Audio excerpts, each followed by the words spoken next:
Hello Ratbags, it's Jade. Welcome to a special grounded video. I've been showcasing all stuff like weapons and base building and armor sets, and I've also showcased a lot of the crafting stations. But today we're going to be taking a look at all the decorative items as well as all the other stuff like storage, how to save your progress so when you die you can respawn, and a few other really important things. So if you like grounded, make sure you're liking this video because I am going to give you loads of good stuff, especially a little spoiler, few looks at future items coming into the game towards the end of the video as well. So yeah, make sure you like, make sure you subscribed, and let's crack on with everything you need to know about the latest decorations and crafting items. Okay, so we've got quite a lot going on here, but this is a storage chest.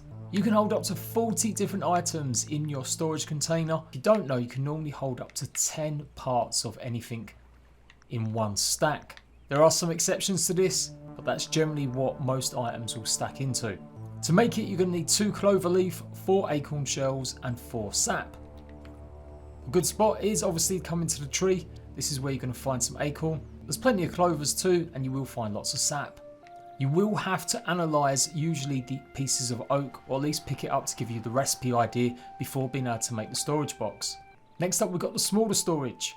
This one can hold up to 20 different items, and for that you just need 4 cloverleaf and 3 woven fibre. Now, I've shown you off the workbench. It's pretty much going to be part of the tutorial that you normally do, but just in case, you can see the workbench needs 3 grass planks, 4 sprigs and 2 sap, and normally when you scan the sap it usually gives you the option to go and take a look at the workbench. This is obviously where you're going to be able to craft all the other items with the little yellow symbol once you've unlocked them with the analyzer. Then we've got holders for your logs and your grass blades. Just hold X button to pick items up, and to deposit it you press the B button. Likewise for your grass pieces. The water container, you're going to need 3 woven fibre, 3 acorn shells and 1 cloverleaf, and it simply holds 6 droplets of liquid. Now you can get the liquid and you can pop it inside just like that using a canteen.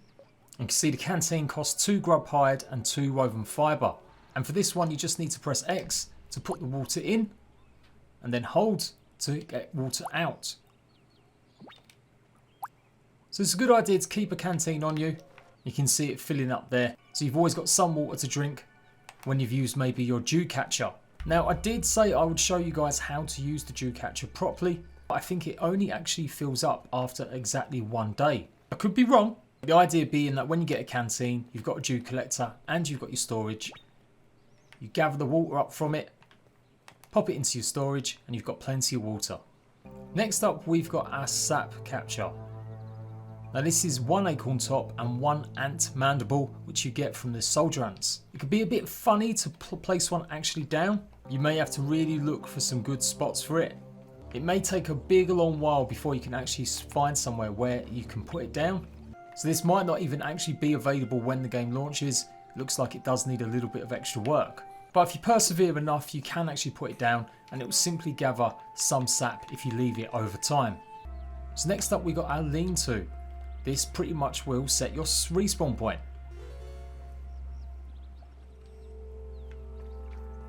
Now when you die you will respawn at the last one that you used, so you don't actually get a choice to spawn at any location that you want. To make one you need 3 cloverleaf and 2 sprigs. Next up we got our Pollen Accumulator. Now I don't think this actually generates any pollen for you. It looks like it's just somewhere for you to actually put the pollen that you've got. Again, it seems a little bit buggy. Maybe there'll be some work done to it when it launches. It looks like the pollen is going to be something you're going to need to take on the bees when they're added to the game. Next up we got our custom markers. You can already see on the screen I've got a couple laid out. They're really super useful.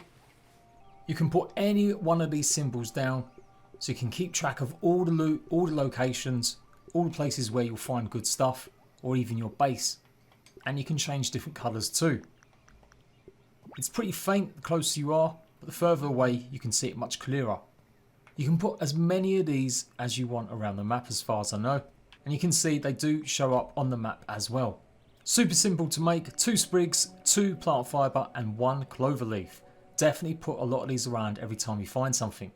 Next up we got the basketball hoop. This will actually keep track of how many stones you throw in the basket. Just simply equip a stone and go ahead and press the LB button to aim and throw. You can see it does a little nice score, keeps how long your farthest shot is, and it's pretty cool. It does look like it needs a bit more work as that texture isn't finished yet, and on the other side we've got a nice massive ant's head. But I really like that there's a bunch of stuff in this that you can make loads of mini games. For sure I'm going to be asking you guys to send me screenshots in Discord of your furthest shot you've managed to do. Now at the moment it's 2 spider silk, 2 grass planks and 1 weed stem to make. Now I'm going to show you something in a minute called the grinder. I don't think this is something you're going to be able to make, but it will be something you'll be able to possibly find. But let me show off some more decorative items first, including one of my favourite, the ant totem. You need 1 ant head, 1 sprig and 1 woven fibre for this, and I'll absolutely love it. Okay, next up we've got torches and stuff. This is a plant lamp. This can pretty much go on the ground absolutely anywhere, but if you're building on certain things like rocks, you're going to have to put a foundation piece down, and you've got to press LB to actually find somewhere to put it. It will simply just light up the way. It gives you a nice bit of illumination. You don't have to worry about refilling it. And there we go. That's 2 sprigs, 3 sap and 2 dried grass. Then we've got sconces. It also helps if you're pretty straight as well. Again, just another way to give you some light. It's pretty bright, so if you want to illuminate somewhere, it's really good. And I'm really glad you don't have to keep replenishing them. Next up, it's time for the head mounts that you can get.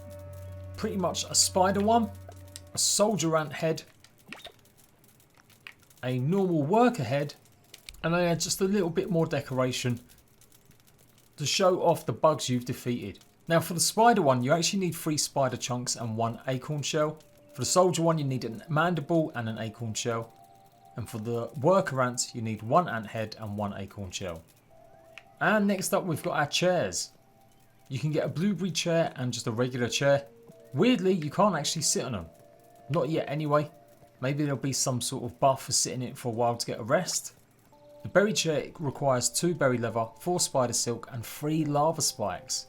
It's not exactly that cheap to make. And the regular chair costs 5 sprigs, 1 grass plank, 4 woven spider and 2 ant parts. You can also make weapon wall mounts. This is going to need 5 pieces of clay. Although I think it should be just an acorn piece.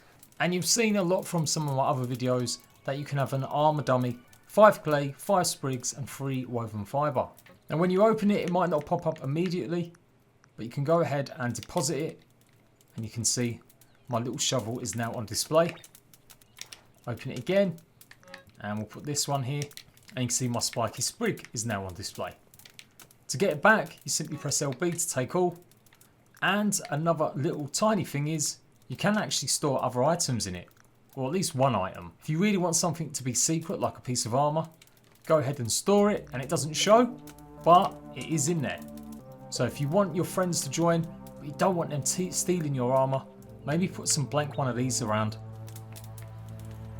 as that's pretty much the only way you can hide stuff. It doesn't look like you can lock any of the storage units. And with the armor piece, you simply deposit it all. Again, you can hold 3 pieces. And again, you can hide lots of items on it, even stacks of items. So another good way to hide and keep stuff secret. And you can see I'm modelling some of the bee armour, which I didn't include in my armour video, but I have managed to make because there may be a mite rug or a bee rug in the future. Now this takes 5 bee fuzz and 4 dry grass trunks. It's huge. It doesn't always place very well, but using my cheats, you can see I can actually place it down, and it's actually got a yellow stripe running through it. So I reckon this is going to be changed. It's obviously a work in progress, but when you take it out, I do then get some of the bee fluff, which I can then use to make some of the armor pieces. Same thing goes for the mite rug. It's big and red. Looks pretty cool. But like I said, I reckon this needs probably a lot more work. So let's get rid of it before it breaks the game. So expect that in the future. And then we've got the stuffed creatures, including a first look at the Firefly. You can see it's obviously got its light at the bottom. You're going to need this to make a special kind of headlamp. Then you've got the usual creatures that you can actually stuff. Aphid, Mite, Weevil, and a Soldier Ant. Now it looks like these won't be in the game just yet. They're definitely in development. As you can see, they actually don't have a proper cost, but hopefully they will come in the future. You have also got the Bombardier, which I've shown off in a previous video as well. And you've also got an infected Weevil, a giant massive Bombardier, and of course the Gnat and the Bee. The Bee looks great, so this is obviously what they're going to look like, but again, they may need a bit more work. Last time I messed around with this, as soon as I hit this Bee, it crashed the game. So I'm not going to do that today, but it looks pretty cool. And we've got the Gnat as well. So yeah, it'd be interesting to have these as decorations all around your base. So there we go guys, that is everything you need to know about decorations. Hold up. Didn't I say I was going to show just one more little thing? Now I was actually meant to show this off when I've done a previous video in the past, but we'll put it here now. It's a grinder. Now I'm thinking this is going to be actually part of the game or part of the story, and it does look like you'll be able to put it in and you'll get some items back. You can see it's got a percentage there, so it looks like it may need powering up, or that's just simply the case of how much progress it has before grinding something. And what a grinder normally does is it will give you certain resources back. So I'm guessing this is going to be part of the story. We'll have to see what it actually does. But yeah, I still thought it was pretty cool.